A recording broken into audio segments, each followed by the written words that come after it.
So probably everyone's first roadblock on their journey in an open tuning is how to play a minor chord, but it is not that complicated, so don't worry. In this video I'm going to show you one or two ways of how to play an easy version of the minor chord in open D tuning. But if you would like to know the whole cage system and all the minor positions in open D tuning, you can check out this more in-depth video up there.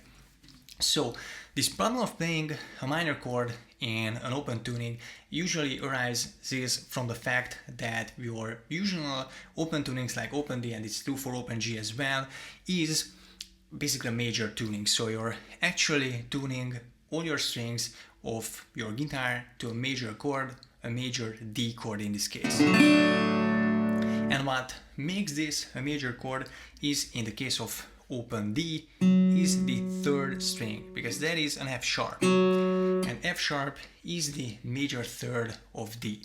In order to get a D minor, we'll need the minor third, which is going to be an F.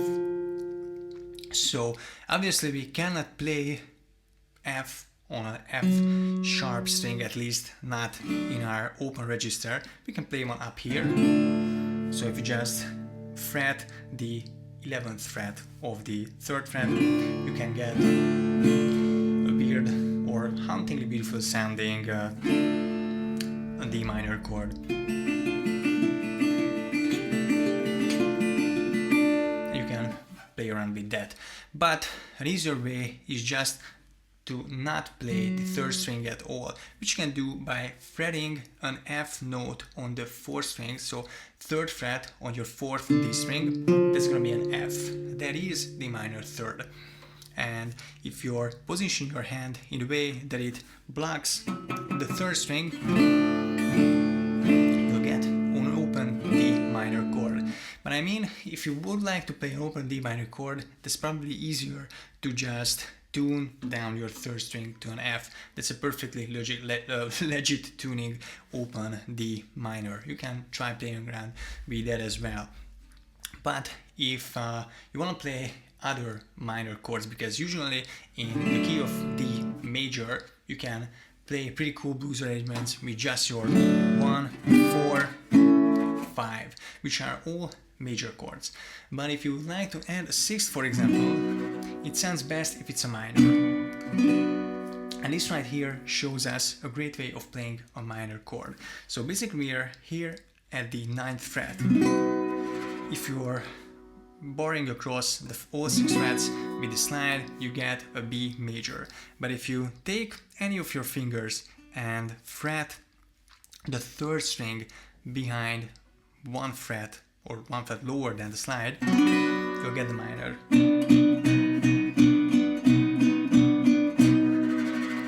This is basically what I did in the intro with G. So this is a common songwriting tool to go from the 4 major to the 4 minor. You can try adding that into your arsenal, or play around with that as well. And then I went for usual 1, 6, 4, 5 progression, which is a bit more sophisticated than your regular blues, kind of has an up-down or jazzy vibe. So this is a perfectly easy and great way of playing a minor chord. But of course you don't need to play that with the slide. You can play it with your free fingers as well. You can basically play the strings in any combination. So I usually do this shell voicing of just 2 Bs, an octave, so the 6th and the 4th string, 9th fret, and then 8 on the 3rd.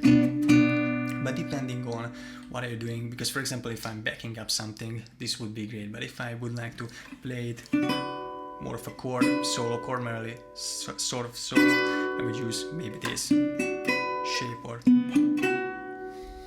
this. So you can play around with these as well.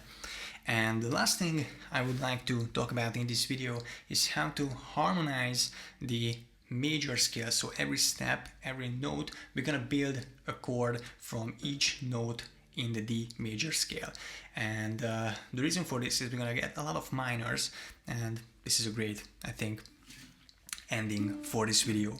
So your D major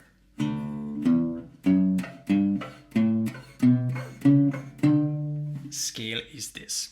And then if you're building chords around these notes, the D will obviously be major, and then your E will be a minor, so is your F sharp, that's minor 2, 4, G is obviously a major, so is 5, A, but then we looked at 6, B, that's also a minor, and C sharp is usually, or technically, a diminished, but if you're just playing this shell voicing, so 11 on the 6th, 11 on the 4th, and 10 on the 3rd, you're kind of implying a diminished. And then, obviously, back to your D. Now, one other thought about the diminished, so if you would like to play that with the slide,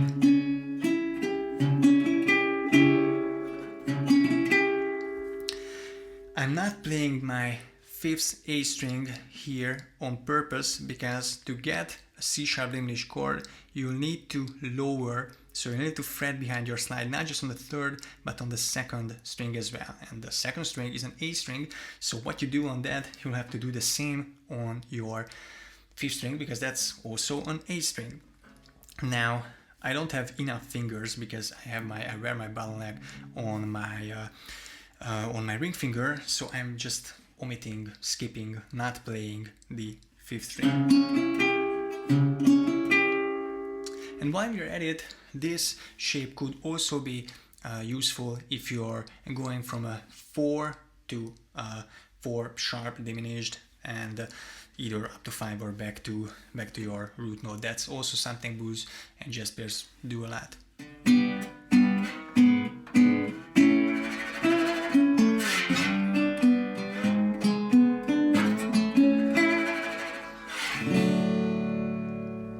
I think this concludes the video. Like I said, you can check out a more in-depth video of all the caged minor chord shapes.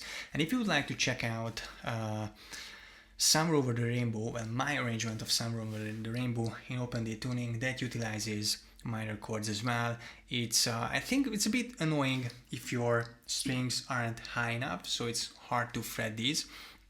And this is why I kind of showed you the B minor first, because usually the higher you get on the neck, the higher your action will be. So it's easier to start with these. If you're still watching the video, that's a bonus tip for you. So Summer Over the Rainbow, my version, could be a bit annoying, but it also, I think, sounds beautiful, and it is a great piece to practice minor chords with. So thank you for watching. If you haven't subscribed yet, please do so. Why not? But as you know, I'm not a beggar, so I'm not gonna ask you to do it. Well, I just did, so I guess there goes my whole image. Anyway, thanks for watching.